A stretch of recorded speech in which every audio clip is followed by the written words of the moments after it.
अच्छा। लेकिन इस तत्व ज्ञान के विषय में कुछ नहीं था पता, मतलब अंतर जगत का कोई ज्ञान नहीं था। लेकिन पानी की चिंता बहुत होती थी कि संसार में पानी का कमी होता जा रहा है, कैसे मतलब लोग आगे चल के जिएंगे। ऐसी बहुत सारी चिंताएं, देश की चिंता, धर्म की चिंता, और साधु संतों के ऊपर जो बहुत सारे अत्याचार कुछ साल से हो रहे थे कांग्रेस के राज में, उनकी चिंता, बहुत मतलब प्रकार की चिंता की वजह से एकदम जैसे लग रहा था कि जीवन एकदम नरक हो गया है। और ऐसे में बार बार क्षत्रिय स्वभाव के, सुलभ स्वभाव की वजह से कि अंदर से मन जो है कि फड़कता था कि ये सभी माताओं से एक एक लड़का मांगू, जमा करूं, सेना बनाऊं और सारे अधर्मियों को धरती से मिटा दूं। फिर से एक नया सृष्टि का रचना किया जाए मानव सभ्यता का, जो कि पुराने वाले ढर्रे पे चले और कई हजार साल तक उसी ढर्रे पे बरकरार रखे, उसको तोड़ न पाए। ऐसी बहुत सारी जो है कि विचारधाराएं रात दिन चल रही थी, जिसकी वजह से खाना पीना, सोना जागना हर समय बस मतलब यही एक धुन सवार था कि कैसे सृष्टि में परिवर्तन किया जाए, कैसे जो है सुखी किया जाए लोगों को, जो कि वास्तव में सुख के अधिकारी हैं, और जो दंड के अधिकारी हैं उन्हें कैसे दंड दिया जाए। ऐसी बहुत सारी विचारधाराएं चलते यहाँ तक कि अपने को एकदम मिटा देने का पूरा एकदम वो कर लिया, या तो ये होगा या तो मैं नहीं रहूंगा, मुझे ऐसे संसार में नहीं रहना। और ऐसा करते करते मुझे कुछ आध्यात्मिक ज्ञान भी लेने का जो है अपने अंदर वो जागा कि देखूं कि ज्ञान क्या कह रहा है इस विषय में। तो ज्ञान थोड़ा सा लेने लगा, ज्ञान फेसबुक से ही लेने लगा, कोई भी साइट देखता था, कोई भी चीज देखता था तो वहाँ पे ये देखता था इसमें ज्ञान क्या दिया जा रहा है, ज्ञान चाहिए। तो ज्ञान मिलता था तो प्रसन्न होता था, अगर कुछ गलत होता था तो क्रोध आता था। मतलब वहाँ भी पूरी शांति नहीं मिल पा रही थी, क्योंकि हर एक चीज का दो पहलू है संसार में, कैसे तुम्हें शांति मिलेगा। बिल्कुल। तो जहाँ कुछ अच्छा हो रहा है अगर देखोगे तो एक पक्ष वहाँ बुरा भी दिखाई देगा। बिल्कुल। जहाँ कुछ बुरा हो रहा है वहाँ एक पक्ष देखोगे तो अच्छा भी दिखाई देगा, लेकिन एक पक्ष बुरा रहेगा ही रहेगा। तो इस तरह से वहाँ भी शांति नहीं मिल पा रही थी। तो मैंने सोचा कि कुछ ऐसा खोजना चाहिए जो कि वास्तव में मन को मेरे समझा सके कि मैं सही हूँ कि गलत हूँ। मतलब मैं ये चाहता था कि मेरे मन का ये जो निर्णय है कि मैं सबको मार डालूं और अधर्मी लोग को यहाँ नहीं रहना चाहिए, खाली धार्मिक लोगों को रहना चाहिए, ये निर्णय सही है कि गलत है, क्योंकि कल को कोई ये न बोलेगी नहीं तुमने ये गलत किया। और इसी सब उधेड़ बुन में मुझे कुछ आध्यात्मिक तत्व ज्ञानियों की पुस्तकें मिली, जैसे गीता हुआ, अष्टावक्र गीता हुआ, और अपना दत्तात्रेय जी का गीता हुआ, कई गीता ऐसे मैंने पढ़ना शुरू किया। और उनसे जो तत्व ज्ञान मिला उसी ने मेरे अंदर बहुत सारा परिवर्तन किया, और मैं उसकी गहराई में जाने लगा, मुझे समझ में आने लगा ये क्या लिखा है। बिल्कुल। पहले और मैंने ये सोच लिया कि इस पुस्तक में लिखे एक शब्द को अगर समझने में मुझे एक जन्म लगता है, ध्यान देना आप, कि अगर एक अक्षर या एक शब्द को इस तत्व ज्ञान के समझने में मुझे एक जन्म लगता है तो भी मैं तैयार हूँ समझने के लिए। बताओ कितनी बड़ी लालसा। मतलब मैंने समय सीमा नहीं बांधा कि मुझे इतने समय में हो जाएगा। मैंने बस खाली ये सोचा, विचारा, अपने मन में निर्णय लिया कि इस तत्व ज्ञान को समझने में अगर मुझे एक जन्म भी लगता है तो मुझे स्वीकार है। खाली एक शब्द, पूरा पाठ नहीं, पूरा किताब नहीं। और इस तरह से फिर मैं किताब को पढ़ने लगा, बार बार पढ़ने लगा, धीरे धीरे मुझे समझ में आने लगा। कुछ लोग क्या करते हैं, एक बार पढ़ के रख देते हैं, एक पन्ना पढ़ के रख देते हैं, आधा पन्ना पढ़ के रख देते हैं। कुछ लोग पढ़ के रखते हैं वही सुनाने सबको, रट रट के ऐसा लिखा है, वो सुनाते हैं। अरे वैसा लिखा है, ठीक है, तुमने क्या जाना, बिन बात का दिखाते हैं, ठीक है, ज्यादातर ऐसा ही होता है। हाँ, तो उसके बाद फिर एक दिन जो है मैंने आपको जो स्टोरी बताया कि आकाशवाणी कैसे होता है, ऐसे ही एक दिन रात में इसी समय ऐसे ही खाना खा के 9 साढ़े 9 बजे अपने जहाँ पे ड्यूटी करता हूँ वहीं पे जाके अपने डिपार्टमेंट जैसे ही कुर्सी पे बैठा, ऐसा अनुभव हुआ जैसे कि शरीर तो कुर्सी पे ही है, लेकिन मेरे को यानी मेरे मन को किसी ने अंतरिक्ष में खींच लिया। और इतनी ऊंचाई पे मतलब मैं अनुभव किया जहाँ से मुझे मनुष्य जो है कि किसी सकरे खाई में गिरा हुआ कीड़े मकोड़े जैसा कुलबुलाता नजर आया। मतलब अपने मनुष्य का जो दुनिया है, मनुष्य का जो लोक है, यहाँ पे मनुष्यता मुझे ऐसा लगा जैसे कीड़े मकोड़े बलबला रहे हैं आपस में एक दूसरे के साथ में। बिल्कुल ऐसा इसलिए क्योंकि ज्ञान की कमी की वजह से, क्योंकि मैंने देखा कि हम लोग परमात्मा के स्वरूप हो के कीड़े मकोड़े जैसा जीवन जी रहे हैं धरती पे। बिल्कुल सत्य। तब मुझे लगा कि हम तो कीड़े मकोड़े जैसा एकदम जीवन जी रहे हैं, हम तो हैं परमात्मा के स्वरूप, तो आखिर ये सब हो क्यों रहा है? अगर हम ही लोग परमात्मा स्वरूप हैं तो हम कीड़े मकोड़े जैसा जीवन क्यों जी रहे हैं धरती पे? और तब से फिर मैं वापस आया और तब से खोजना शुरू किया, और खोजते खोजते मतलब चिंतन मनन करते करते धीरे धीरे धीरे धीरे मैं उस निष्कर्ष पे पहुंचा कि वास्तव में सब कुछ परमात्मा ही है, और इसीलिए हम भी परमात्मा ही हैं। परमात्मा ने सृष्टि रचने के लिए अनंत रूप धारण किया। समझ रहे हो? बिल्कुल बिल्कुल। सृष्टि रचने के लिए परमात्मा ही माया शक्ति के रूप में आया, माया शक्ति से ईश्वर के रूप में आया, ईश्वर से जीव के रूप में आया, जीव से जो है कि स्थूल रूप में आया, और वही सब कुछ बना हुआ है। सब कुछ वही बना, और उसी बने हुए अलग अलग रूपों को देखकर स्वयं ही भ्रमित होता है, स्वयं को मुक्त करता है, स्वयं फिर भ्रमित होता है, स्वयं फिर मुक्त करता है। और उसी का सारा लीला विलास चल रहा है। इसमें जो आपको अज्ञानी दिख रहा है वो भी उसी के माया के अज्ञान में भ्रमित है। हाँ जी। जो ज्ञानी दिख रहा है वो भी उसी ज्ञान के माया के शक्ति से मुक्त हुआ है।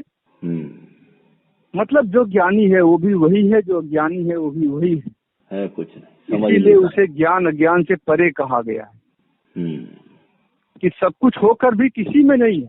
यही तो माया है, यही तो। अब किसी को जो मानना है भैया माने, कोई कहता परमात्मा ये नहीं वो नहीं तो वो उसी में खुश रहे।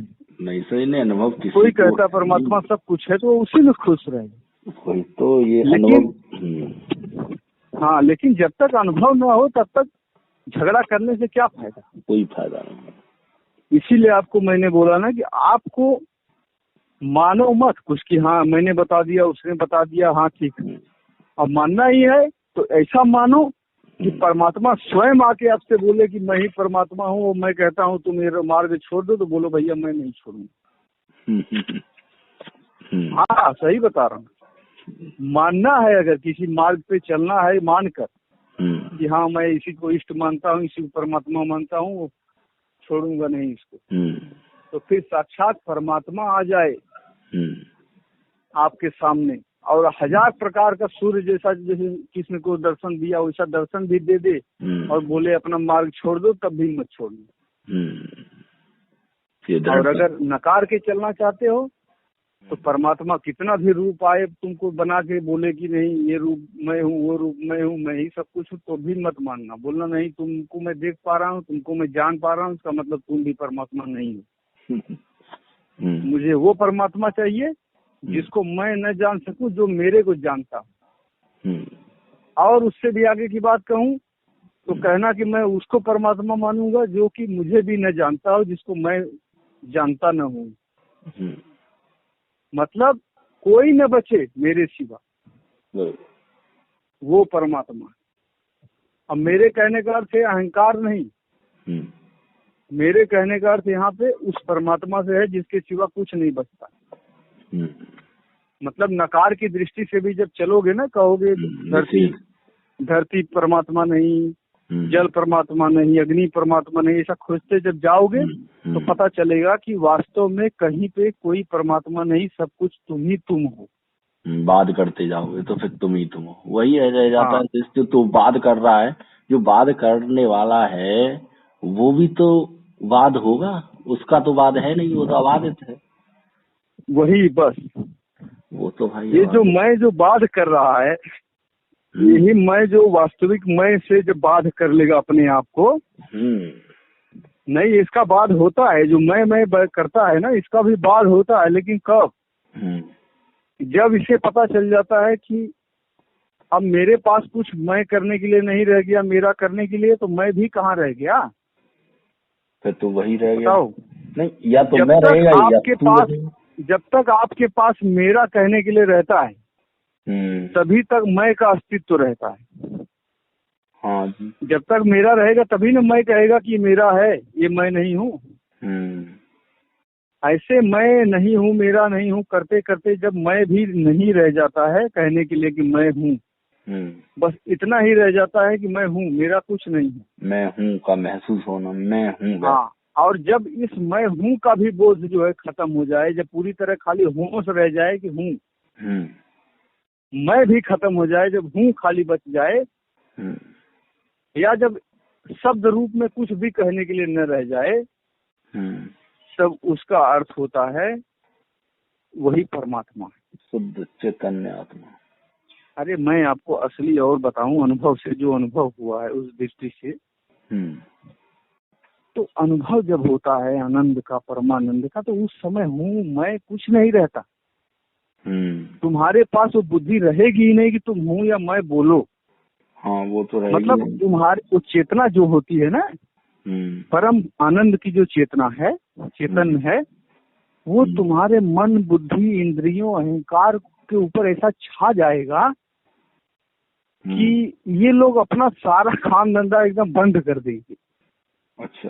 शरीर चलेगा, शरीर हर काम करेगा, इंद्रियों के द्वारा हर एक सुख सुविधा महसूस करोगे, हर एक सुख दुख अनुभव होगा, लेकिन जैसे पहले उससे आपको तकलीफ होती थी या आनंद मिल जाता था, उस परमानंद के सामने इनका कोई असर नहीं हो।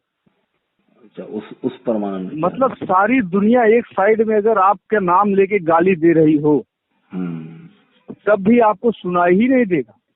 सुनोगे, कान सुनेगा, लेकिन आपके पास वो जैसे आवाज पहुंच ही नहीं रहा।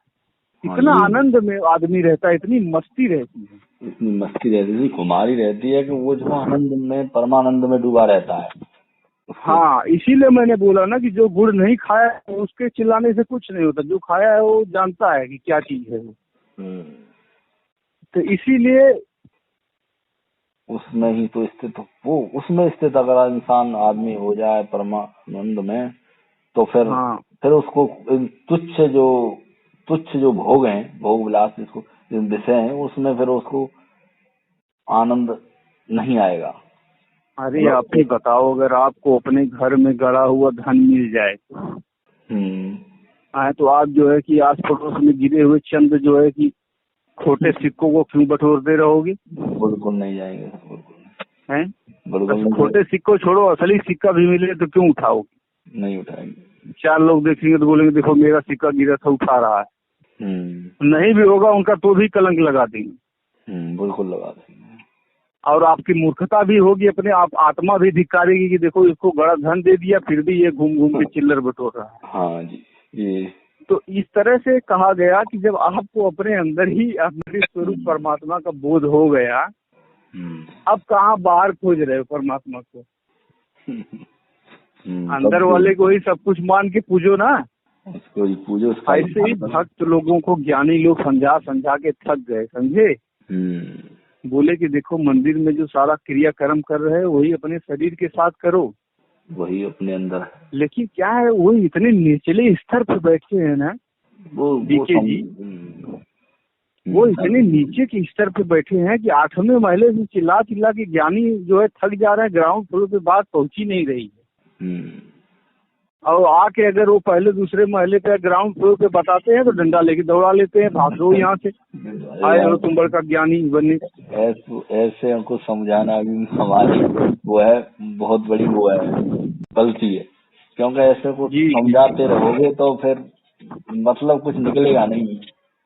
हाँ, कोई जिज्ञासु हो, हाँ वास्तव में जो जानना चाहता है तो चलता है, चलो, लेकिन जिज्ञासु है नहीं तो जानने की। अरे ये आप ही देखोगे कि आजकल ये सबका एक तरह से आप देखोगे बहुत बड़ा बड़ा प्रचार हो रहा है। अद्वैत ज्ञान का भी स्कूल खुल गए, अद्वैत ज्ञानी लोग भी संस्था बना के लगे ज्ञान देने। हाँ, लग रहे हैं नहीं तो पुराने समय में बता रहा हूँ, अद्वैत ज्ञान जो उसको हो जाता था ना, वो जंगल में सीधा भाग जाता था। हाँ, वो रखता ही नहीं था। अब तो क्योंकि फिर जंगल, क्योंकि उसका फिर समाज में रहना मुश्किल हो जाता था। बिल्कुल। और ऐसा मेरे साथ भी हुआ था। मुझे भी जब बोध हुआ तो मुझे ये लगा कि अब तो कपड़ा भी पहनना मेरे लिए व्यर्थ। क्यों? क्योंकि मैंने देखा कि मुझे तो कोई आज तक देख ही नहीं पाया, ना कोई देख सकता है। मुझे तो आज तक कोई जाना ही नहीं, और मैं तो सब कुछ जानता हूँ। मैं जब शरीर हूँ ही नहीं तो मेरे को क्या शर्म। जब कोई मेरे को देख ही नहीं सकता तो मेरे को क्या करूं, जबकि मैं इतना शर्मिला रहा हूं बचपन से कि जिसकी कोई तुलना नहीं। कि अगर कोई जो है कि मेरे पीछे बाथरूम में खड़ा हो जाए पेशाब करने तो मैं पेशाब नहीं कर सकता था। अभी भी नहीं, मतलब वो उतना सहजता से करूंगा, लेकिन क्योंकि मुझे अच्छा नहीं लगता, इस तरह सभ्यता लगती है। वो तो अपना मतलब लोग को उसमें आ जाता है। हाँ, लेकिन पहले से मैंने देखा कि मैं इतना शर्मिला था कि जब मेरे मन में भाव आया कि अब मुझे कपड़े की भी जरूरत है, मैंने सोचा कैसे मेरे मन में भाव आ सकता है। लेकिन जब मैंने देखा कि नहीं, मैं आत्मा हूँ, जब मेरे को कोई देख ही नहीं पाया आज तक, तो कैसे मैं शर्माऊं, किसके लिए? वही सब। और किसके पास ये चीज नहीं है जिसके लिए मैं शर्माऊं। और सबसे मुख्य कारण ये था कि सन्यासी बनने के बाद किससे जाऊंगा कपड़ा मांगने कि मेरे को कपड़ा दो पहनने के लिए। है, अगर कोई दया करके दे दिया तो उसका दया मेरे ऊपर हावी हो जाएगा। बार बार याद आएगा, अरे वो बड़ा दयालु है। अब अगर कोई दयालु आपको नजर आएगा तो आपको कोई क्रूर भी नजर आएगा, याद रखना। हाँ, ये दोनों है, निंदा स्तुति। हाँ, हानि लाभ। इसीलिए महावीर ने इन दोनों प्रकार के लोगों से मुक्ति पा ली है। हाँ जी, बिल्कुल।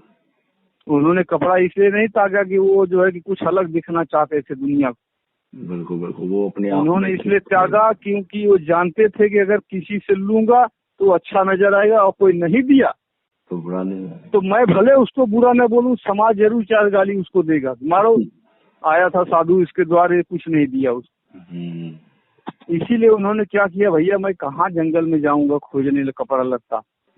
और उसका परीक्षा भी उनका लिया गया था इस तरह से कि उन्हें ये छोड़ना पड़ा। उन्होंने, ऐसा नहीं है कि नंगा चले गए थे जंगल में, ऐसा दिखाया गया है कि उन्होंने, राजा राजकुमार थे तो रेशम का कपड़ा लपेट अपना टावल, पुराने समय में जो गर्दन में लटकाए रहते थे राजकुमार लोग, उन्होंने वो लपेट लिया था। वो लपेट के खाली वही, बाकी अपना सब अंग वस्त्र दे दिए थे अपने प्रजा को। बिल्कुल। लेकिन रास्ते में एक जो है कि मतलब कि भिक्षुक मिल गया उनको, बोला महाराज हमको ये कीमती वस्त्र आप आधा ही मांगा था, पूरा नहीं मांगा। दे देते तो अच्छा था, आप क्या करेंगे ले जाके, आप तो सन्यासी होने जा रहे हो। तो बोले कि हाँ बात तो ठीक ही बोला है, मैं तो सन्यासी होने जा रहा हूँ, इतना बड़ा कपड़ा क्या करूँगा। तो उन्होंने दे दिया आधा फाड़ के। अब वो आधा दूर गया, देखा तो उसमें सोने के तार लगे हुए थे। अब उसके मन में लालच आया, यार कि इतना सोने का तार आधे में लगा है, अगर पूरा कपड़ा मिल जाए तो क्या हो जाए। दौड़ा दौड़ा गया, वो भी मांग लिया। अब वो सोचे कि अगर मैं आधा कपड़ा इनको नहीं देता हूँ तो ये यही सोचेंगे कि सन्यासी बनने जा रहा है, लेकिन इसके अंदर अभी मोह कपड़े का, आधे कपड़े का मोह नहीं गया। और फिर मेरा भी आत्मा कचोटेगा कि अरे उसको खाली हाथ लौटा दिया, तुम सन्यासी अपने आप को बनने चले। जब तुम इतना कपड़ा नहीं त्याग सकते तो तुम क्या त्याग करोगे संसार। मतलब ऐसा विचार करके, बहुत विवेकवान थे वो। तो विचार करके उन्होंने कुछ ही सेकंड में वो कपड़ा भी उतार के दे दिया और फिर ऐसे नंगा ही चले गए अंदर। और बताया गया है कि 12 साल तक उसी अवस्था में, उसी जंगल में तपस्या की, एकदम मौन समाधि। मतलब पशु पक्षी भी नहीं सुन पाए कि ये बंदा कुछ बोलता भी है कि नहीं। तो बहुत प्रकार के परीक्षाएं ली गई जो है प्रकृति के द्वारा, माया शक्ति के द्वारा, लेकिन नहीं, माया शक्ति हार गई। माया शक्ति हार गई, तब अपने ब्रह्म रूप में प्रत्यक्ष हो गए, मतलब स्थित हो गए। तो कुछ लोग क्या कहते हैं कि जब तक महावीर के जैसा तुम नहीं करोगे तब तक तो तुम हो ही नहीं सकते। ऐसा कुछ उनका मापदंड ही बन गया है। अरे महावीर ने एक मार्ग दिया था उन लोगों के लिए जो राजा महाराजा हैं, जो कि एकदम आराम में जिए हुए हैं। उन्हें खाली ये मार्ग दिया कि जब तक तुम अपने आराम को त्याग कर इस तरह का साधना नहीं करोगे, तुम्हारे लिए कुछ होने वाला नहीं। ऐसी इसमें कोई शर्त है नहीं, ऐसे शर्त तो हाँ, लेकिन ये जरूरी नहीं कि हर किसी को वही मार्ग पे चलना पड़ेगा तभी मिलेगा। अरे ये तो बैलों का मार्ग है। बिल्कुल है, जो मेहनत का मार्ग है वो तो बैलों का भी मार्ग है। तो क्या बैल लोग जो है कि आदमी बन जाएंगे?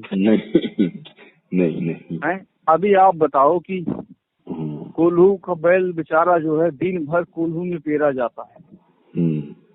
पुराने समय में आपने देखे होंगे तेल निकालने के लिए कोल्हू पेरा जाता था।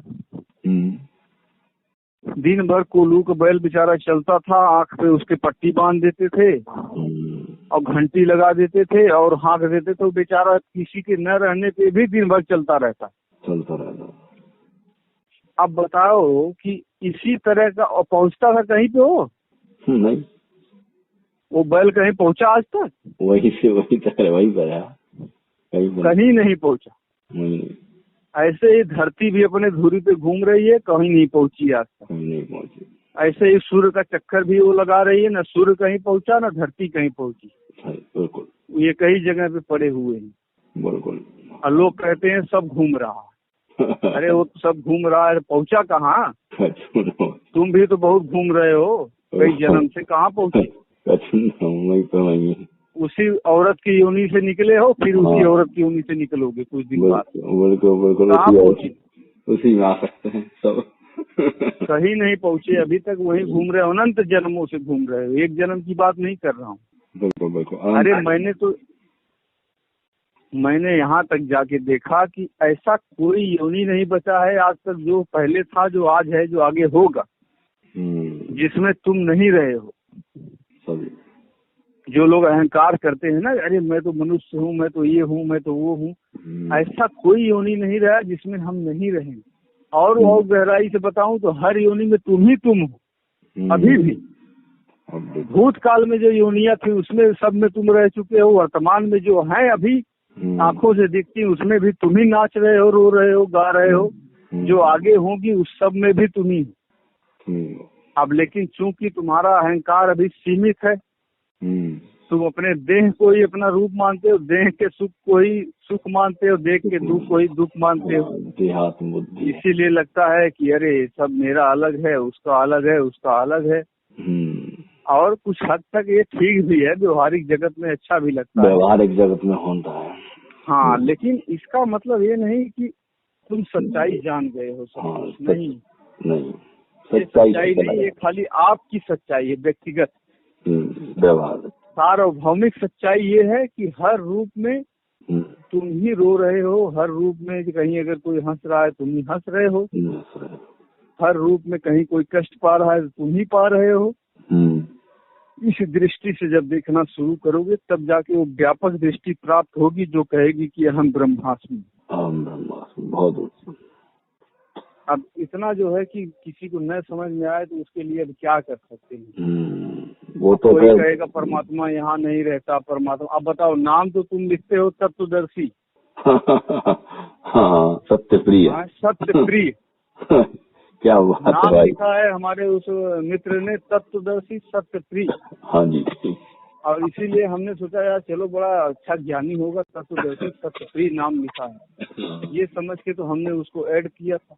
हाँ जी। और शुरुआत में एक दो पोस्ट उसका देखा तो मुझे लगा कि हाँ इसको कुछ जानकारी है अच्छा, लेकिन हमको लगता है कहीं से कॉपी पेस्ट करके डालता है क्या।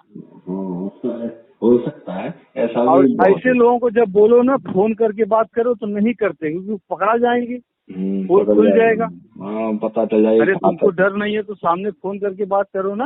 फोन करो, उसमें क्या, कितनी आप में क्या है, कितना कहाँ तक है, आपको तुरंत पता चल जाएगा कि कितना आपके अंदर दम है बोलने का। बिल्कुल पता चल जाता है, इसमें कोई शक नहीं है। फेसबुक पे तो सोच विचार के कोई लिख भी सकता है, फेसबुक पर और जो पढ़ोगे वो तो तुम्हारे अंदर से निकल ही जाएगा किताब में कहीं न कहीं। फिर हम भी लिख सकते हैं। लेकिन जब फोन पे बात करोगे तब सच्चाई नहीं, तो जो अंदर रहेगा वो नहीं निकलेगा। जो अस्तित्व में रहेगा, अगर ज्ञानी हो तो वास्तव में वहाँ से आएगा, फिर तुम्हें याद नहीं रखना पड़ेगा।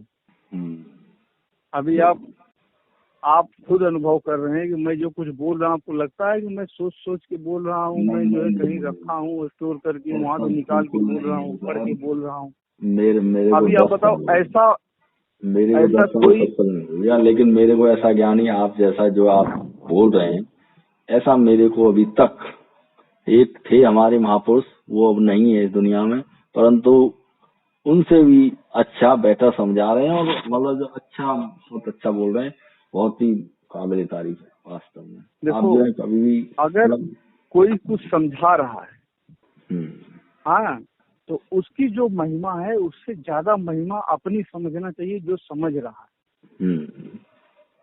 क्योंकि अगर आपको नहीं समझ में आएगा ना तो फिर तो परमात्मा अगर साक्षात बैठ के समझा रहा हो तो समझ लो कि वो परमात्मा भी अपने को मूर्खी बना रहा है तुम्हारे सामने। बिल्कुल बिल्कुल। इसीलिए कहा गया है कि बैल के आगे बीन बजाओ तो तुम ही मूर्ख कहोगे, दूसरा कोई नहीं। इसीलिए ज्ञानी जन कहते हैं कि भैया योग्य आदमी के सामने बीन बजाओ। योग्य क्या आदमी, सही बात है, भैंस के सामने बीन बजाना देखा। मैं जो कह रहा हूँ वो तभी आपको महत्वपूर्ण लग रहा है जब आपको समझ में आ रहा है सच्चाई क्या है।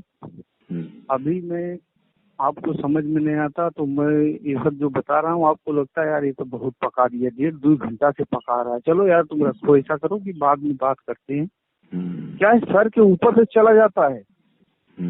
मेरे से आपके अलावा बहुत लोग बात करते हैं ना, तो 1 घंटा 1.5 घंटा 2 घंटा जो भी बात करते करते 1-2 बार तो बात करेंगे, लेकिन धीरे धीरे मुझे लगता है उनको भी ये लगता है कि यार मेरे को तो समझ ही में नहीं आता, वो कितना कुछ बता देते हैं लेकिन समझ ही में नहीं आता। ये तो होता है। तो वो फिर बात नहीं करते, फिर मतलब ऊब जाते हैं।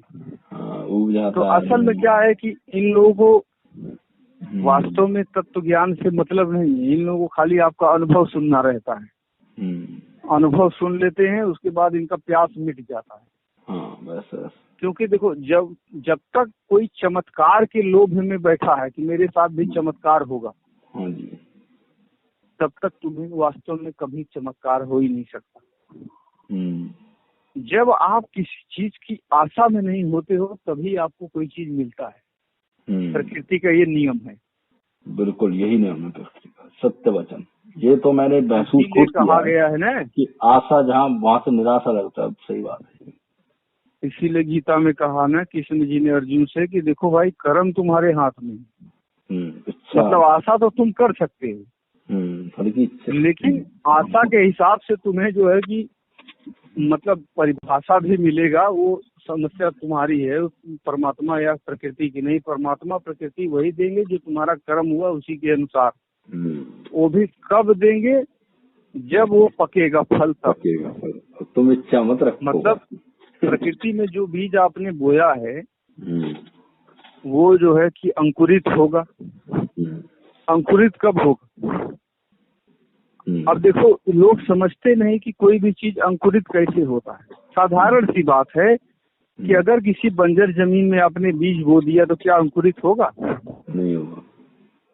चलो जमीन बहुत अच्छी है लेकिन उसमें बहुत सारे फसल हैं, कीड़े मकोड़े हैं, तो क्या वो होगा? नहीं। उसमें बहुत सारे कंकड़ पत्थर हैं, जमीन बहुत अच्छी है, फसल जमीन बहुत अच्छी है, उसमें जो है कि मतलब दूसरे घास पात भी नहीं है, कीड़े मकोड़े भी नहीं है, लेकिन बहुत सारे उसमें जो है कि जंगली जो है पेड़ पौधे हैं, तो क्या होगा? नहीं होगा। या सब कुछ अच्छा है, चलो तुमने पानी ही नहीं डाला उसमें तो भी नहीं होगा। तो अंकुरित होंगे भी वो नहीं होंगे, मर जाएंगे। जी बिल्कुल। सब कुछ है, ओला पड़ गया, आंधी तूफान आया, बाढ़ आ गया, या सूरज ने गर्मी बढ़ा दिया, जल गया सब। बिल्कुल। ये सब कैसे होता है? ये सब होता है हमारे आपकी भावना और दुर्भावना की वजह से। बिल्कुल। अगर अच्छी भावना से आपने बीज बोया है तो वही भावना सारे चीजों को परिवर्तित कर देगी। और भावना के साथ आपका मेहनत भी चाहिए, उसमें कर्म भी चाहिए। कर्म कहाँ चाहिए? जहाँ पे घास पात लगा है, कंकड़ पत्थर है, कीड़े मकोड़े हैं, पानी का व्यवस्था नहीं, पानी दो, हवा का व्यवस्था नहीं, हवा दो। कोई जो है कि दुर्घटना होने वाली प्राकृतिक रूप से उसके रक्षा करो। ऐसे ही तो होगा ना? बिल्कुल ऐसे होगा। अब आप सोचोगे कि मैंने अच्छा जमीन देख के बीज बो दिया है अब अपने आप हो जाएगा, कभी नहीं होगा। ऐसे ही हम जब कोई कर्म करते हैं तो कर्म करके अगर भूल जाएं कि अरे बस हो गया, हमने तो कर्म कर दिया, और उसके बाद जो जरूरत है उस कर्म को पालने पोसने का, आगे बढ़ाने का, वो भूल जाओ, तो फिर परमात्मा सोचते जाने दो, जब इसको नहीं पड़ी है तो हमको क्या पड़ी। प्रकृति भी ऐसे लोगों को फिर उतना ही देती है जितने के वो हकदार हैं। तो प्रकृति में जब बीज बोया जाता है तो उसका जो है कि पहले अंकुरण होता है, अंकुरण होगा, फिर उसमें जो है कि नया नया कोपल निकलेगा, फिर जो है वो बढ़ेगा, फिर वो वृक्ष बनेगा, वृक्ष से फल फूल बनेगा, फिर फल बनेगा, फल जाके पकेगा, पक के तब गिरेगा, गिर के भी तुम्हारे पास वो कब आएगा, जब तुम वो बराबर निगरानी रखोगे, नहीं तो दूसरा कौन उठा के ले जाएगा। देखो ये तो अच्छा है कि बहुत ऐसा विधान किया गया है प्रकृति के निर्माण में कि जिसने बोया है उसी को मिलेगा, वही काट सकता है, चाहे 1000 साल बाद काटे तो क्या। वही देखो ऐसा विधान किया है, व्यवस्था किया है परमात्मा ने कि अगर 1000 साल पहले आपने कोई वृक्ष अच्छा या बुरा बोया है किसी के प्रति, तो 1000 साल के बाद किसी भी योनि में आप होगे, चाहे पशु के हो, पक्षी के हो, कीड़े के हो, मकोड़े के हो, वहाँ आपके पहुंची जाएगा, वो पहुंचना ही है। लोग कहते हैं ना कि पशु पक्षी को भोग योनि है इसलिए दंड नहीं मिलता। अगर उन्हें भोग योनि दंड नहीं मिलता तो तुम ही बताओ काहे के लिए उनको बिना कसूर का मारा जा रहा है। किस कसूर की वजह से उन्हें खा जा रहे हो, कौन सा पाप किया है उन्होंने। आखिर में उन्होंने कुछ तो कांड किया है जिसकी वजह से उन्हें इस योनि में आना पड़ा। बिल्कुल बिल्कुल। तो इस तरह से नियम तो सबके ऊपर लागू है, नियम सब पे। लेकिन होता क्या है कि दृष्टि खाली बदलनी होती है। जैसे ही मैं जब किसी कसाई को देखता हूँ तो अगर अपने मनुष्य के दृष्टि से देखूं तो उस कसाई के ऊपर पक्का क्रोध आएगा, बिल्कुल आएगा। लेकिन अगर अपने स्वरूप से देखूं, वास्तविक आत्मा के स्वरूप से देखूं, तो मैं देखता हूं कसाई के काटने, जो कसाई काट रहा है उसके अंदर भी वही परमात्मा है। जो कट रहा है मुर्गा, बकरी, गाय, भैंस, उसके अंदर भी वही परमात्मा है। और जो मैं देख रहा हूँ मेरे अंदर भी वही परमात्मा है। आप बताओ, जो खरीद रहा है, जो खड़ा है खरीदने के लिए, उसके अंदर भी वही परमात्मा है। जिस धरती पे ये सब कांड किया जा रहा है वहाँ भी उसी परमात्मा का स्वरूप है। बिल्कुल। धरती के अंदर वो भी गंध के रूप में मौजूद है। जिस जल से वो धोएगा उस जल के अंदर रस के रूप में परमात्मा ही मौजूद है। परमात्मा। वायु में स्पर्श के रूप में परमात्मा मौजूद है। सूर्य की रोशनी ऊपर से तप रही है, तेज में परमात्मा ही मौजूद है। चंद्रमा भी कहीं से देख रहा होगा, उसके अंदर भी जो शीतल तत्व है वो भी परमात्मा ही है। परमात्मा है। सब कुछ परमात्मा ही है। अब बताओ किसको मारूं, किसको गरियाऊं, किसको श्राप दूं, किसको क्या कहूं। सर्वत्र वही है, एक ही। कुछ कहने लायक है किसी को इस दुनिया में? कुछ भी नहीं, केवल एक। मैंने बताया ना कि जैसे स्वप्न में हम स्वप्न देखते हैं, स्वप्न, और सुबह उठ के कहते हैं अरे मैं तो रात में स्वप्न देख रहा था। ऐसे ही इस संसार में लोग स्वप्न देख रहे हैं, पर ये जान नहीं रहे। जब वो स्वप्न से जब तक जागेंगे नहीं, कैसे कहेंगे कि मैं स्वप्न देख रहा हूँ, बताओ। नहीं कह सकते। तो इस अरबों खरबों की जनसंख्या में इक्का दुक्का लोग जागते हैं और कहते हैं कि सब स्वप्न देख रहे हैं, तो लोग भड़क जाते हैं। और कैसे मान ले बताओ। हाँ, ये सब ना पागल हो गया है कहते हैं। किसी घर में मान लो कि सैकड़ों लोग रहते हैं और सब जो है कि सोए हुए हैं, और कोई आदमी रात को जग गया अचानक और बोला, चिल्लाने लगा अरे सब सोए हैं, सब सोए हैं, मैं जगा हूँ, मैं जगा हूँ। सब मारने लगेंगे कि नहीं? पक्का उसको बिल्कुल पक्का मारेंगे कि पागल हो गया है। अब वो तो सपने में बेचारा चिल्लाया, अचानक उसका नींद हकीकत में खुल गया। हाँ जी। लेकिन ऐसे ही यहाँ संसार में जब होता है कि हम तो हैं सब नींद में, सपने में, लेकिन इसी नींद और सपने से जब हकीकत में जाग जाते हैं तब हमारे को लोग मारने लगते हैं, गरियाने लगते हैं, चिल्लाने लगते हैं। वो तो अच्छा है, पूर्वज जो थे हमारे शास्त्रों के रूप में इन बातों को स्थापित करके गए हैं कि नहीं ये सपना नहीं है, ये मान्यता नहीं है, पागलपन नहीं है, ये सच्चाई है, वास्तविक सच्चाई है। नहीं तो बता रहा हूँ कि ऐसे लोगों का मुस्लिम लोगों ने क्या हाल किया था, उसका हाथ पैर काट दिए थे, मंसूर का उसको मार दिया था। यही अहम ब्रह्मास्मि कहने की वजह से मुसलमानों ने अपने ही असली पैगंबर को मार दिया था, जो कि मोहम्मद का भी बाप था एक तरह से ज्ञान में, अपने गुरु का भी गुरु हुआ वो। मतलब गुरु का गुरु ऐसे हो गया कि गुरु ने जीवन भर छुपा के रखा कि वो ब्रह्म है, वो अल्लाह है, और उसका शिष्य जब उस उपाधि में पहुंचा, उस ज्ञान में पहुंचा, तो वो नहीं छुपा पाया। वो बोला मैं थोड़ी बोल रहा हूँ, वही बोल रहा है सब कुछ कि हम ब्रह्मास्मि। अरे बोला भैया तेरे को जीना है तो फिर चुप हो जा, चुप है जाए, चाहे वो बोल रहा है चाहे वो बोल रहा है, वो सब मैं नहीं जानता, लेकिन तुझे जीना है तो चुप रहने, राजा मरवा देगा। हाँ जी। देख राजा के अनुयायी लोग तो नाराज हो गए हैं, अनुयायी लोगों को तो मैं मना लूंगा, लेकिन राजा आ गया स्वयं तो कैसे क्या करूंगा। लेकिन राजा उसका बहुत इज्जत करता था गुरु का। राजा भी एक दो बार मना किया, गुरु से बोला कि तुम्हारा शिष्य है तो इसको क्षमा कर दूंगा, लेकिन एक बार से ज्यादा नहीं। लेकिन वो अपना घूम के बताता रहा लोगों को, वो ऐसा नहीं बताता था कि मैं ही परमात्मा हूँ, मतलब जैसे मैं आपको कितना बार बता दिया, ऐसे ही वो भी बताता था। उस बताते बताते उसके मुंह से निकल जाता था मैं और परमात्मा दोनों भिन्न नहीं है, आप भी भिन्न नहीं हो, आप भी परमात्मा के स्वरूप हो। समझे?